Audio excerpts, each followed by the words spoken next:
Welcome back, MTN Giants podcast. I guess it's just same stuff, different week for our football team. Except this time they actually had a lead. It was 20-10 for a bit. Looked like the Giants had a pretty good chance of winning this one, and as always in the fourth quarter, it was kind of like the Broncos game, like a minor league version of that, because obviously it wasn't as bad as that 30-something point debacle when the Broncos scored 33, I think, in the fourth quarter. But this was relatively bad. It was a 14-3 Bears advantage in the fourth quarter. The Giants should have won this game. There's no doubt about it. And if Jackson Dart doesn't go down, I mean, yeah, they probably win the game. And we can have the whole Russell Wilson versus Jameis Winston debate. I think that's a valid debate to have, and we'll talk about it later. And we'll talk about Jackson Dart and his health. I just saw this was the fourth time he was evaluated for a concussion this year, if you include the preseason as well.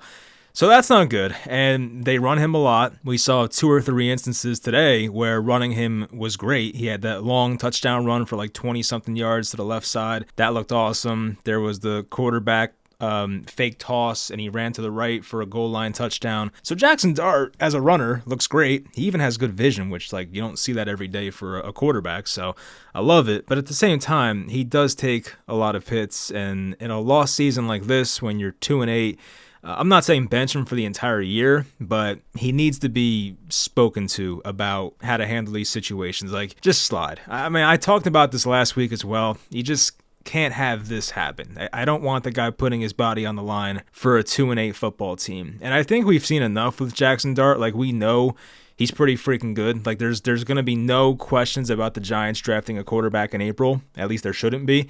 So I really think if they want to shut him down, I get it. But it's just a concussion, not to minimize it, but it's something that he still can play next week.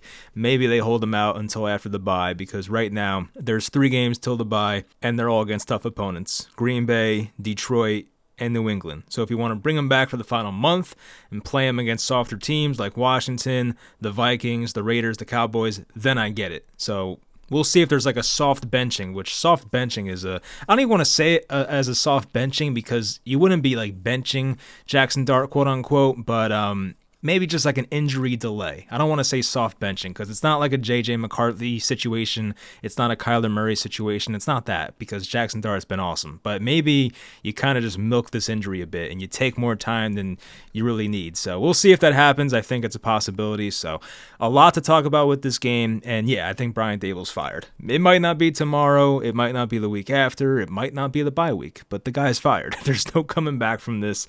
And I had a tweet before. I remembered, I was thinking about, last time the Giants fired a coach, it made me think back to Joe Judge in the game at Chicago when he was going on that rant about not seeing golf clubs in players' lockers and blah, blah, blah. And that was at Chicago. And then I also realized that Pat Shurmur, in his final season, the Giants played at Chicago and lost. So I think 3 of the last 4 times the Giants have played at Chicago, it followed up with a coach getting fired, which would be Shurmur, Judge, and then presumably Brian Daboll. And the other time they were there was when Saquon tore his ACL. So let's just not go to Chicago anymore is probably the best way I can say this. But anyway, a lot to talk about. As always, leave a like, subscribe, and all that, and let's get into it. The Giants offense today, not the worst numbers, honestly. 6.2 yards per play, 431 yards total. The penalties, man. Penalties were a big difference in this game. 69 penalty yards for the Giants, only 25 for the Bears. 10 penalties to the Bears' 3. Can't have that. Starting with Jackson Dart, I thought he looked really good. No touchdowns, no picks, sacked twice, but a lot of impressive plays and good timing plays too. Just out routes to Wandale and things like that. Back shoulder throws to Slayton down the sideline, who Slayton actually stepped up and was great today, so I can't even criticize that guy. But I thought Jackson Dart was on time. He was accurate for the most part. I thought he looked really good. So I love what I saw there. And he had the 2 rushing touchdowns once again. 6 carries, 66 yards. 24 yards was his longest, which I believe was one of those touchdowns. And he had the fumble lost, which that was a weird play from the TV angle. He was running, he passed the first down mark, you're thinking nice, he got the first down, and then the ball pops up in the air, and then he goes down, and you're thinking he's down, but then the ball's still alive, and he fumbles it. I think some people may have thought he was down, but they do review every turnover, and I would assume that he actually fumbled it, because I think once Dart had the ball pop up in the air, I don't think he ever secured it again, so I think it's fair for the officials to be yeah, that's still a live ball, so I get that. But I thought Dart looked really good. Russell Wilson came in, he ran some like naked bootleg stuff and, stuff where like the tight end would just go into the flat and it was just like an easy dump off, those type of throws to Theo Johnson. Russell also had that one pass to Devin Singletary that went for, I think, 40 yards or so. And Singletary should have been stopped for a 2-yard loss, and he breaks the tackle from Sewell and ran down the sideline for like 40, 50 yards. That was a great play. So that was most of Russell Wilson's stats. That was a 41-yard play. So that was most of his stats. But Russell Wilson, like, look at this, right? I know every play is independent and blah, blah, blah, but 29 pass attempts for Dart, he was sacked twice. 7 pass attempts for Russell Wilson, sacked twice.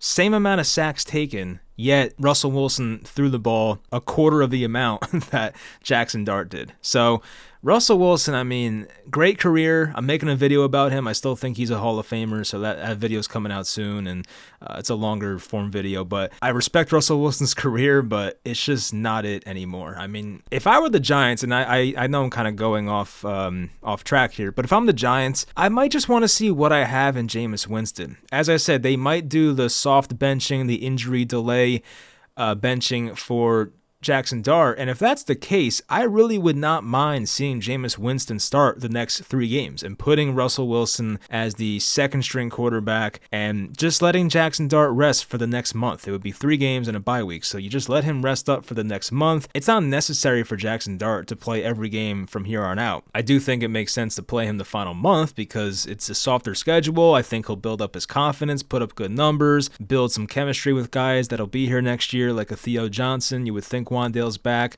guys like that. So I don't mind playing Jackson Dart the final month, but the Giants, in all likelihood, I mean, we saw them beat the Packers with Tommy DeVito. We saw them beat the Packers with Tommy DeVito a couple years ago, so I don't want to say it's like for sure the Giants are going to lose next week. But in all likelihood, the Giants will be massive underdogs, or at least touchdown underdogs, in these next 3 games. As I look right now, the Giants are home next week. They're 7.5-point dogs. I'm sure against the Lions, they'll be 10-point dogs or 9.5, maybe more. And then at New England, they'll probably be touchdown and a half dogs or something. So it's like they're not going to win these next 3 games in all likelihood. I mean, anything can happen, but there should be no motivation to win. I know Joe Shane and Brian Daboll, jobs on the line. I get that part. But just looking at it from a fan's perspective, there is no reason to win games. Like, just, I don't know. I'm not going to be like mad if they win because we have our quarterback, so it's not like we're tanking for a quarterback, but I'd much rather be picking first than 7th or something like that. Not saying they're going to get the first pick, but still, I don't think it's necessary to go out there and just go balls to the wall and try to win every game. It just does not make sense. Anyway, Devin Singletary, 8 carries, 20 yards, not the most efficient day, but he had that awesome catch in the 4th quarter, which at that time it looked like that catch may have won them the game. Turned out that was not the case, but not an efficient rushing day. Tyrone Tracy started out terrible. It was like, I think he had 5 carries for no yards to start this game in like the first half. Much better second half for Tracy. He broke off a couple nice runs, like a 16-yarder, a 14-yarder, 11-yarder.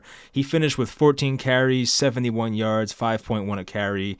Russell Wilson was 2 carries, 12 yards. Russell had a nice first down run for 11 yards. That was probably the best play from Russell Wilson in this game, just stepping up and taking off, and I think he might have juked a defender to get that first down. So that was good. Receiving-wise for the Giants, Theo Johnson played well. I think Theo Johnson, I keep going back and forth. I'm like, I don't know if this guy's good, and then sometimes you'll see him make these incredible plays, and we saw it today. I mean, up the seam, sideline catches, good hands. There was, I think, one of the Giants' first downs of this game. He ran an out route about 10, 12 yards away from where Jackson Dart was throwing, and there were tough conditions. It was snowing a bit, cold day, and he held on, hands catch, like that was great. So Theo Johnson, like, he makes impressive plays. We just need more consistency, and I do think if the Giants bring in a different head coach next year and a different offense, I think we can see some great stuff from Theo Johnson. So I'm still bought in on Theo Johnson. I know it's not like for sure he's going to be a star one day. I don't think he'll be a star, but I do think he has a chance to be a top 10 tight end in this league. I don't see why not. So I think he has enough physical tools. He just has to be consistent and put it all together. So it's been frustrating for him at times with drops and catching through contact and sometimes missing blocks, but overall I think the ceiling's pretty high, so I still am in on Theo Johnson. Darius Slayton caught all 4 of his targets, 89 yards, had that insane one-handed, left-handed catch. I'm not sure if he's even a lefty or not. He might be, but still, like, a left-handed, great one-handed catch. So I thought Slayton looked really good out there. I mean, you can't really say that about a lot of his games this year. He's been more of a negative than a positive, honestly, even though they're paying him 3 years and $36 million or something like that. But this game in particular, Slayton looked great, had a nice catch over the middle in this game at one point. Wan'Dale Robinson, some big conversions, 11 targets that led the team, 6 catches, 62 yards. He did what he always did in this game. Like, he just was a chain mover. He made the tough catches over the middle, the sideline and the flats, things like that. Like, I thought he played a really nice game. So it wasn't perfect from Wan'Dale, and yeah, he's, it's 6 for 62 line is not gonna change the world or anything like that, but I thought he looked pretty good out there, so I liked what I saw from Wan'Dale. And then we had the one big Devin Singletary catch. Bellinger had one for 8 yards. He almost scored on that play, I remember. Defensively, Brian Burns had the 4 solo tackles, tackle for a loss, and the pass defended. I thought he looked pretty good out there. He did not, no one was able to sack Caleb Williams. It was very annoying. There were 2 plays where they should have sacked Caleb Williams, and I believe both of them were called back due to defensive holding, and they might have both been on Deonte Banks. I forget for sure, but I do know for a fact they sacked him twice and they were called back due to penalty. One was Abdul Carter, who actually missed Caleb the first time. He ran around, tried to step up, and then Abdul Carter got him again. And we're thinking, oh, good, that's his first actual NFL sack. Then defensive holding's called. Later, or this might have been before it, Caleb tried to step up. He ran into Dexter Lawrence, and I think Kayvon was there as well. That would have been a sack, or it went down as a sack.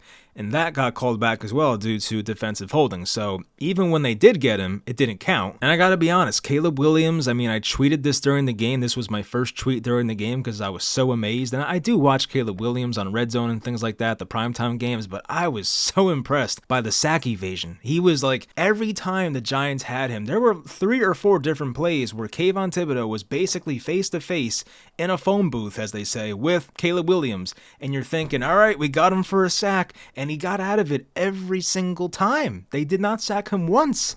And yeah, Caleb has his issues with accuracy and I guess playing on time and things like that, but I gotta say, him in the pocket, the way he moves, and I remember watching this in the first Bears game this year. I think the Bears' first game was a primetime game. It might have been a Monday nighter. It was the J.J. McCarthy comeback game, but I remember watching Caleb and being like, man, he looks good, just really fast. He was fast last year too, but this year he just looks different physically. I feel like there's something with Caleb where he just is more twitchy, he's so quick, and he put that all on display in this game. It was really impressive. I'm still not entirely sold that Caleb's going to be a Super Bowl winning quarterback and things like that, but the guy has all the talent in the world. He just has to put it all together, and I like Ben Johnson too. I think that guy's a really good coach. Anyway, for the Giants defense, once again, as I said, Brian Burns, a pretty nice game out of him, just not the big play, but he was definitely active in this game. Demetrius Flanagan Fowles, who I just discovered who he was a couple weeks ago. He had some moments in this game. He had one bad moment too, I remember, but a tackle for a loss, 5 solo tackles. Javon Holland made his return to the lineup. He looked pretty good. He made an impact out there. He played some good pass defense as well. He was a big reason why the Bears stayed off the scoreboard on the first drive when they went for DJ Moore, who couldn't keep his feet in, but Javon Holland was right there, so I think he was playing good defense on that play. At least he was in a good spot. So good to see him back. I thought he was a positive. Tyler Nubin, I think maybe a couple nice plays, but for the most part, we did see bad from him too. 3 solo tackles, 7 total tackles. Deonte Banks is horrible. I cannot defend the guy. It's just, he can't defend anybody either, but I can't defend him as a player. He's looked really bad. So it's just a lot of just dumb penalties, defensive holding. He had the pass interference on a Dunze on the deep corner route, which I think set the Bears up in front of the Giants' 5-yard line, or maybe even the 3-yard line or something. So just a lot of costly, dumb penalties from Deonte Banks. Okereke, nothing great. I think he made one nice pass deflection or pass breakup on a play where Caleb once again should have been sacked, and he was covering DeAndre Swift, and he followed him to the sideline, and I thought Okereke played good pass defense on that play. Drew Phillips, good and bad. I would say more bad, but just it was the typical Drew Phillips game. He had a really nice hit on DeAndre Swift on a dump off over the middle. He hit him very hard, but also some bad moments as well. Kayvon Thibodeaux, the stats aren't great. The 1 solo tackle, 3 total tackles, but once again, I feel like he could have had 3 sacks in this game. So I thought he was getting pressure. He was definitely getting there, but just not doing enough. Cordell Flott, I remember he had a bad moment in this game. Abdul Carter could have had a bigger game. And I think Abdul Carter, I think like half of Giants fans are going to be like, this guy's all hype and he has not been that good. But then the ones that actually like watched it film and stuff, and as I say, I'm not as deep into the all 22 and watching the film as I used to be when I had more time in my life. But just watching with the naked eye from the broadcast view, I still feel that Abdul Carter gets a lot of pressures. And he showed that in this game. There could have been, once again, if they were facing a more not mobile quarterback, I do think there were a couple times where he could have had a sack. And Abdul Carter, once again, technically had a sack in this game, although he missed him on the first try. So he had a tough time chasing Caleb Williams. It was like the cat and mouse thing in the pocket. But I still think Carter is getting pressure and being a disruptor. I think he might have let up one big run play. It was like a 16-yard run for DeAndre Swift, but I don't know. I still think Carter's fine. I'm not freaking out about that one. But I do think like half of Giants fans are going to be like, yeah, this guy has not been good. But I do think when people who watch the film say he's good, they know more than we do. So I do trust their opinions on that. And at least when I watch him, I think the guy makes an impact. All right, time to go through the game notes, Mike's notes as we call it. I'm not going to go through every single one, but the important stuff. There were 2 kicks out of bounds by Jamie Gillen in this game. Now, one of them didn't affect anything because it was at the end of the first half and the Bears kneeled the ball the next play, so the field position thing didn't matter. But the very opening play, kickoff out of bounds, not ideal. Probably a windy day once again and not the best weather, but... And you do see it more now. Like, it definitely happens more because teams on kickoffs try to be strategic about where to place the ball and whatnot. So sometimes you see the ball kicked out of bounds more than you used to, but you just can't have that twice in a game. Luther Burden had a first down on Deonte Banks, playing off in coverage. Cordell Flott had a chance at an interception. This would have been a big play. It was early in the game, went right off of DJ Moore's chest, who I think DJ Moore was held catchless in this game.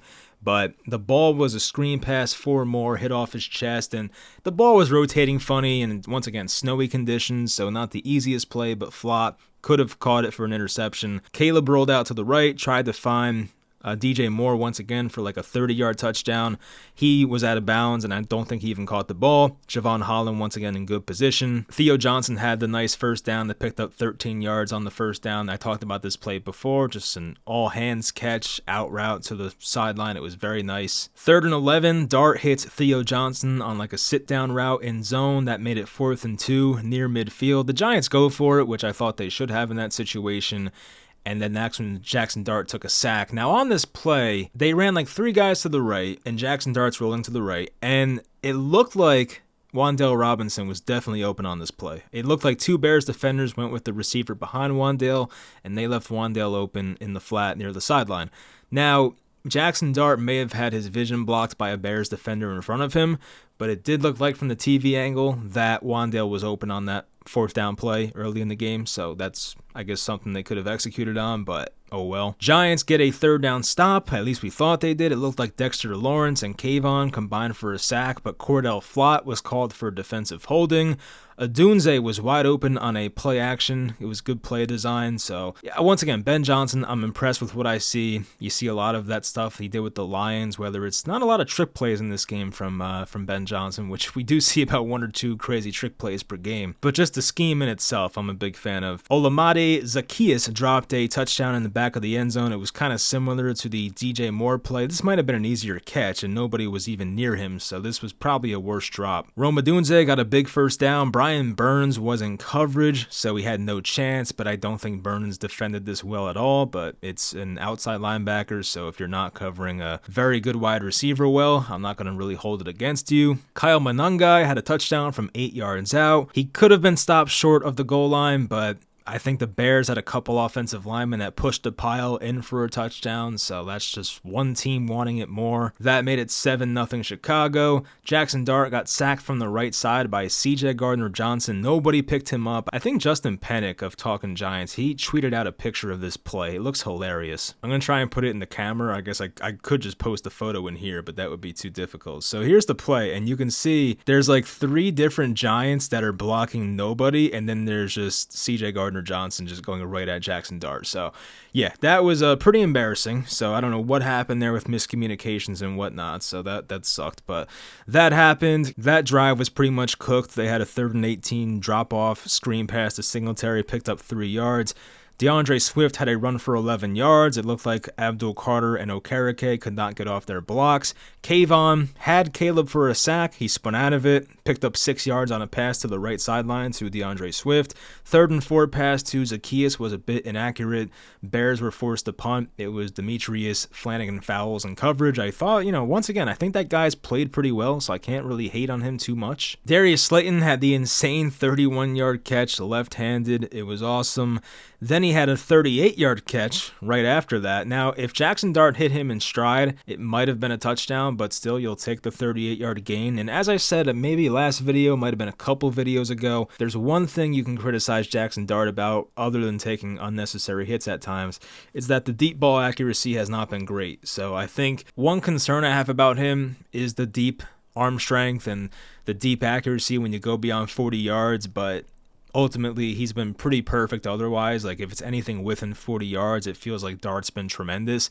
But on those very long passes, and, maybe you shorten that down to like 30 yards when it's in bad conditions like this game, sometimes those throws get a little, inaccurate with Jackson Dart. So I don't know if that can be fixed. I do think arm strength can be improved. I think with exercises and maybe different throwing motions and whatnot. Like, there's guys that maybe come into the league and don't have the best deep ball, but time goes on and they get better at it. I think Tom Brady is a perfect example of that, although Tom Brady is the GOAT, so maybe not the best comparison. On the touchdown play, the Giants ran that. It was out of shotgun. Dart had the fake toss to his left, then ran right for a touchdown. It was a good play design, worked out. He was untouched, which we like. Bears' next drive went for nothing, but there was a 27-yard gain over the middle with Adunze. Corey Black was in coverage, another guy who's had a tough time with the Giants defensively. Slayton had the 16-yard catch over the middle against zone.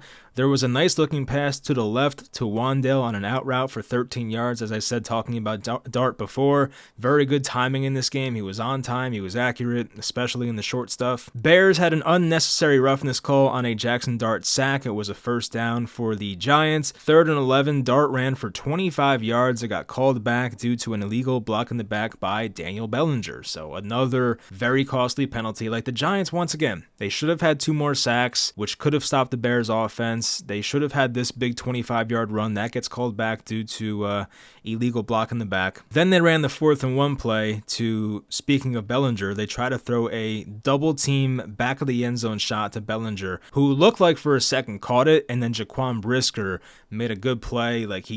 It was textbook on his part. Like, he played through the ball, knocked the ball out last second. So for him and his coaches, I'm sure they love that. So Brisker made a good play. And when you're throwing a double team jump ball to Daniel Bellinger, it's probably not going to work most times. And that was the result, although it looked for a second that it might actually have worked. DeAndre Swift, nice run for 25 yards. Tyler Nubin and Deontay Banks could not get off their blocks. 3rd and 5, Drew Phillips had that really nice hit on DeAndre Swift. It made it 4 and 2.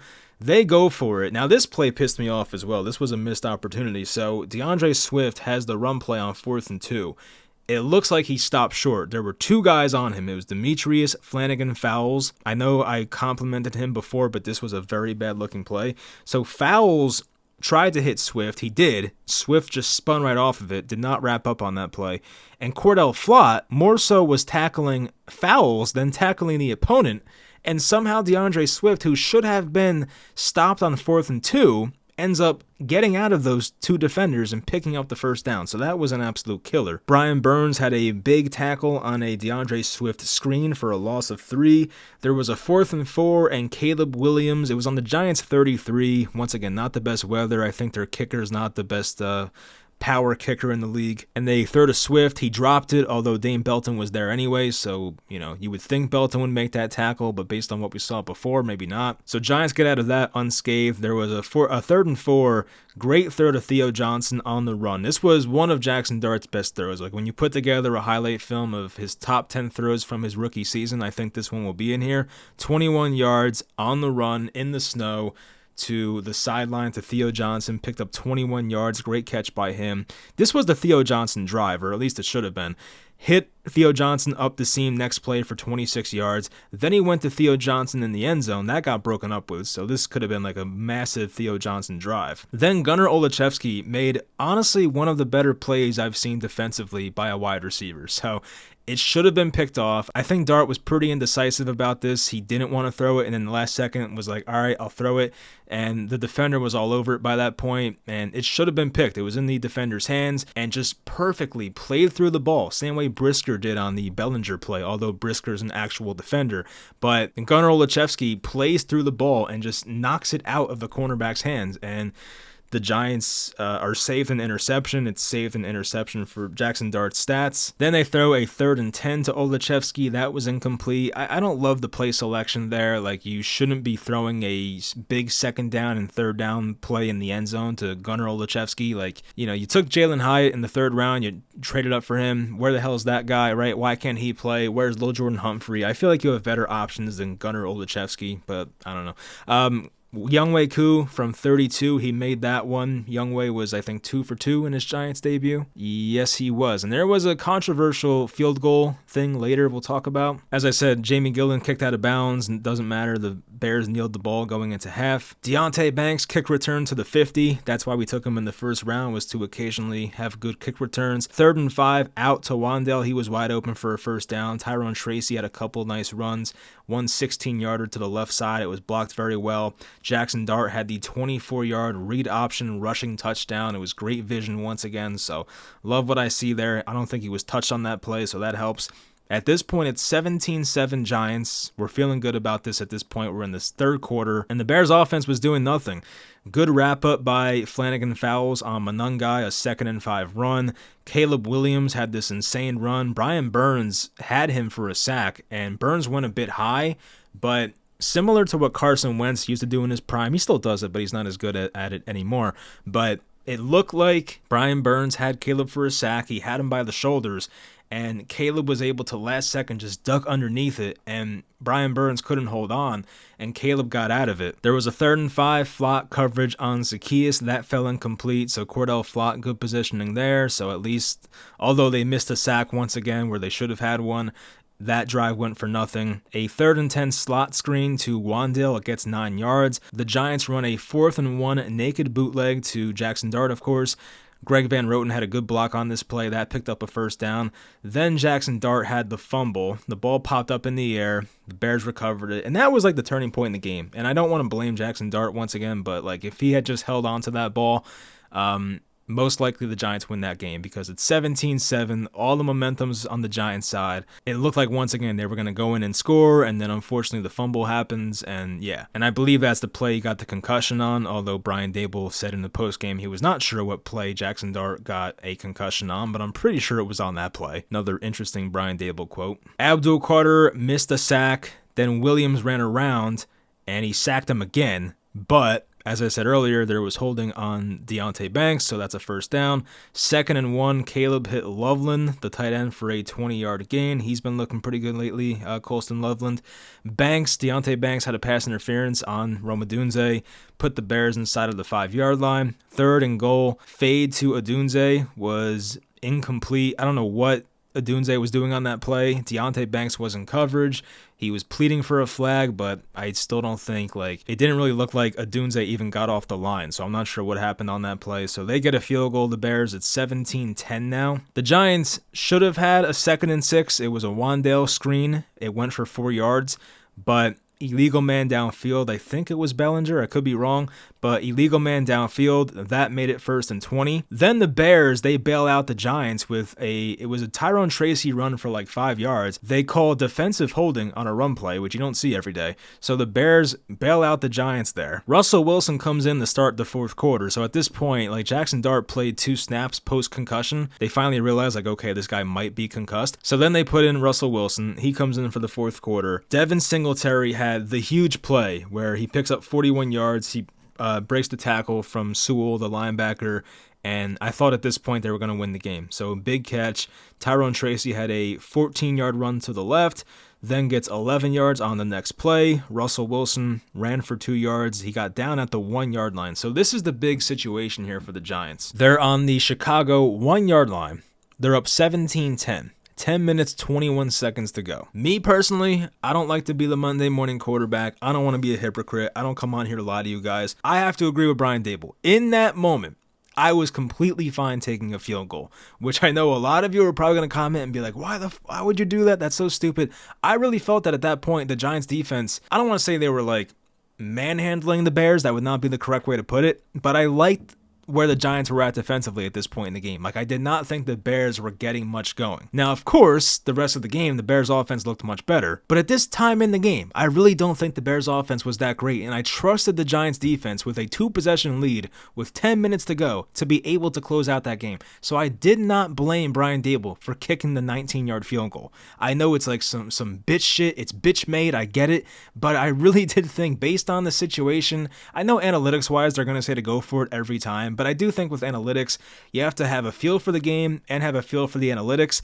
And I think feel for the game wise, I understood why they kicked the field goal and took the 3. Now, Greg Olsen, I think on the broadcast, said he would have went for the touchdown. I respect Greg Olsen very much. I think he's honestly like the best analyst in the game right now.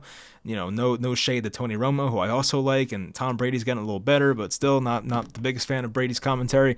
I think Olsen's great. So Olsen said go for the touchdown, but you're also with Russell Wilson. It's like you're down your top 2 skill players and Neighbors and Scattaboo, and you're playing in the snow. I know it's not like, Buffalo snow, but like you're still in the snow. For me, I'm saying take the effing points. So they go up 10, they take the points. I had no problem with that whatsoever. Caleb Williams on 2nd and 1 avoids another sack from Kayvon. He should have had him once again. The pass fell incomplete. Flanagan fouls and Nubin make a big play on 3rd and 1. That stopped DeAndre Swift for a loss of 2. Now, this could have been the game right here. They go for it on 4th and 3. This was the play with Okereke where he made a really nice coverage play on DeAndre Swift. I think the pass might have been a bit inaccurate. It was down the left sideline. Caleb as a right-handed quarterback rolling to his left. It was a tough play to make, and I think the ball was a little behind DeAndre Swift. Now, the Giants, instead of like moving the ball forward on this next drive, and their goal should have been to waste clock, which they did, but they also had a false start. They had a holding call, which made it 2nd and 20.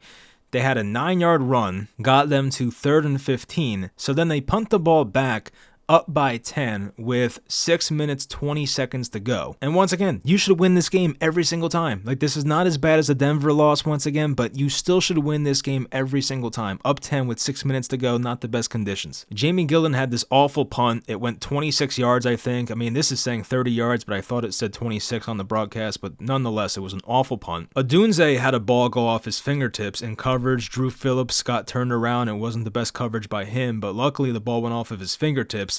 3rd and 10, Kayvon had a shot at Caleb Williams once again, and then he found Colston Loveland for a 20-yard gain. So once again, I don't want to blame Brian Daboll entirely. Like, if you just wrap up Caleb Williams one of these times, you might have won the game, especially right here. So if they were able to get Caleb at this point and avoid Colston Loveland gaining 20 yards on 3rd and 10. Like, let's say they sack Caleb here. Let's say that Kayvon actually wraps up for once and gets Caleb Williams for a sack, or even gets him to throw it away. If it's a sack, it's 4th and 17 at that point, or even if he throws it away, it's 4th and 10. Instead, he picks up 20 yards and gets the first down. So you have to blame the players as well. Now, I do think Caleb, once again, looked like a magician back there. I give him a lot of credit. I know my unathletic ass is not going to tackle him, but this is still NFL defensive lineman. Like, you have to get Caleb at least one of these times. And this is a pivotal part in the game. This is when winning happens. This is when winning plays have to be, made. Big players make big time plays, and we did not see that shit. Every time the Giants had Caleb out to dry with a sack, they shit themselves, and Caleb was able to get away and run for 20 yards or throw for 20 yards or something. So that was frustrating. Drew Phillips on the next play had illegal contact on Odunze, so they get the first down. So just another stupid penalty that just continues the drive. Caleb should have been sacked again, but the ball fell incomplete on a pass to the left, so once again, another chance to get him. Odunze over the middle for 18 yards. Drew Phillips was in coverage. Caleb ran for 29 yards. Did not score a touchdown, but almost did. And then Odunze was left wide open for a touchdown. Don't know what happened there. I didn't even watch the replay, but I just saw Odunze was standing wide the hell open, middle of the end zone. So some miscommunication happened there. You cannot let their best receiver just stand in the middle of the end zone, wide open. So you could not have made it any easier, but you're still up 20-17. It's not over yet. There's 3 minutes, 56 seconds to go. If you get 2 first downs, the game's over. but that, of course, is too much to ask for. 3rd and 7, Russell Wilson got sacked on a blitz. It was like an unblocked player. Russell Wilson should probably see that as a veteran. I will say it's better to take a sack in that situation than to throw the ball away and not keep the clock running. So Chicago has to waste a timeout, but this was it. So Jamie Gillen punts it for 26. I knew I wasn't crazy. So he punts this one with 3 minutes to go, up by 3 from the 27-yard line. He only punts the ball 26 yards. So Chicago takes over on their own 47-yard line. So great field position. Luther Burden had the comeback route for a 27-yard gain with Corey Black in coverage. Caleb ran the naked bootleg for a 17-yard touchdown, and the Bears go up. Now the Giants still have a chance with 1 minute and 47 seconds left to go down and score a touchdown to win the game. Russell Wilson had the 11-yard scramble for a first down, got tackled by Tremaine Edmonds. 3rd and 10 to Wan'Dale. It went off of Wan'Dale's hands. Probably a tough catch in the conditions, but once again, NFL receiver. Wan'Dale, for the most part, is sure-handed. You would want for him to catch that ball. I forget if he would have, I don't think he would have picked up the first down, but instead of it being 4th and 10, it would have been like 4th and 2. So that was a big drop by Wan'Dale in that situation. And then, of course, in typical Giants fashion, play of the game, game's on the line. 4th and 10 from the Giants 46-yard line, 43 seconds to go. You need it here. And Russell Wilson hit as he's throwing. And it was Tremaine Edmonds who was able to get by Tyrone Tracy, who tried his best to hold up in pass protection. Tyrone Tracy is okay in pass protection, but in that situation, he was asked to do too much. Russell Wilson's arm gets hit, the ball falls incomplete, and that's the game. The Bears have to kneel it once, and the game's over. So I saw this Schefter tweet that came out a little after the game was over. The Giants are now 0-4 this season in games in which they led by 10 or more points on the road. And in situations like that, it reminds me of 2015 to a degree, where the Giants seemed like they blew a big lead every single week. In situations like that, sometimes the best thing you can do is just hit the reset. Just get a new voice, get a new coach. Part of it's unfortunate because it's hard to completely blame coaching. Once again, if Jackson Dart doesn't get hurt, I think the Giants do win this game. But Jackson Dart, he was healthy for the game at Denver. He was healthy for the game at New Orleans. And they blew both of those games. And I'm trying to think what the other game was. They were up by 10. It might have been the Cowboys game. So even if Jackson Dart was playing, maybe they still lose, but I like my chances with Jackson Dart way more than Russell Wilson. And it's just hard for a coach to survive that. You can't blow this many games, and we've seen it time and time again. Like, if the Giants were just competent at closing football games, they would have had that win against the Cowboys.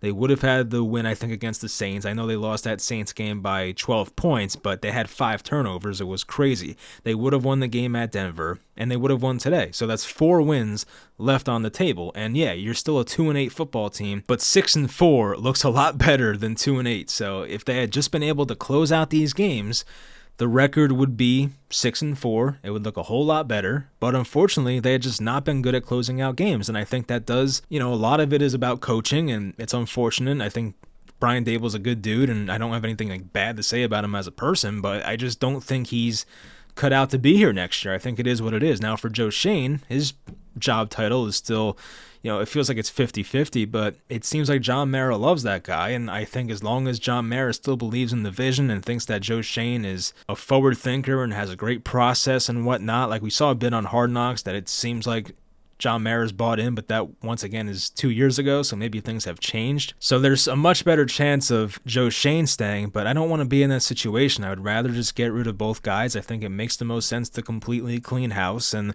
you had all the reason in the world last year to get rid of both Schoen and Daboll. You gave them the benefit of the doubt. You bring them back for 2025, and wins and losses were not going to be everything. It was going to be more about developing young players. But outside of Jackson Dart, which young players are definitely getting better? And I can't sit here and say the roster right now is very good. It's not great. Joe Schoen's had 4 off seasons to make this work, and I still don't think this roster is anything special. I think coming into the year, a lot of us liked the talent they had, and I think maybe a lot of it could be Shane Bowen or defensive coaching, but it's just a mixture of everything. Like, I'd rather just start over, get a new head coach. I love the idea of Clint Kubiak. I think that offense has been so, I think his offense is where the NFL is going in the future, playing these more heavy sets. And yeah, I know Seattle's not the most efficient running team, but they keep defenses honest, and like they run these 2 tight end sets. And I think I just like Clint Kubiak's offense a lot. I think that would make a lot of sense. And I don't know what he's like as a person. I've never seen a Clint Kubiak interview, but I just know watching his offenses with the Saints last year and watching him with Seattle this year, it's like that's an offense I can get behind. So as I said, yeah, I think Daboll's done. Not sure when it's going to be. They might have him finish out the year. Who knows? It seems like Bowen's going to stay because if he hasn't been fired yet, I don't know what's going to change in the next couple of weeks that's going to change anything. But as I said last week, if you're Brian Daboll, maybe he knows it's over. Once again, I've heard different people say that Brian Daboll's going to be fired anyway. So maybe he just knows it's over and just is saying, F it, let's just keep Shane Bowen anyway. But the only way that Daboll can save his job is that if he fires Shane Bowen and the defense plays much better and the Giants win some games to close out the year. But it seems like at this point they're going to stay as it is and just keep Shane Bowen. I don't think I agree with it. It's probably not going to make that much of a difference anyway, but if I was Brian Daboll, if I'm Brian Daboll, I'm firing Shane Bowen and hoping that by some miracle this defense plays a lot better and my team can close out games, but it's probably not going to matter. So we know Daboll's gone. Joe Shane is TBD, but I would really hope that they move on from both. And I'm not sure which direction they go in at this point. I mean, I think the Giants have some players on this roster that you can really build with. Like, I think Jackson Dart, you start with him, I think he's going to be fine. Like, I really like Jackson Dart. I think he reminds me a lot of Tony Romo once again, and I think he has like this added element as a rusher. Now, you have to hope he stays healthy. That's a big thing, but I think Jackson Dart's super talented. The running back situation, I mean, you hope Scadaboo comes back healthy. Tyrone Tracy, Devin Singletary, I don't care much about them, but still, you hope Scadaboo's fine. Wandale's a fine slot guy, third receiver. Malik Neighbors, when healthy, tremendous. You hope he comes back healthy. Darius Slayton, you probably have to keep because of the contract.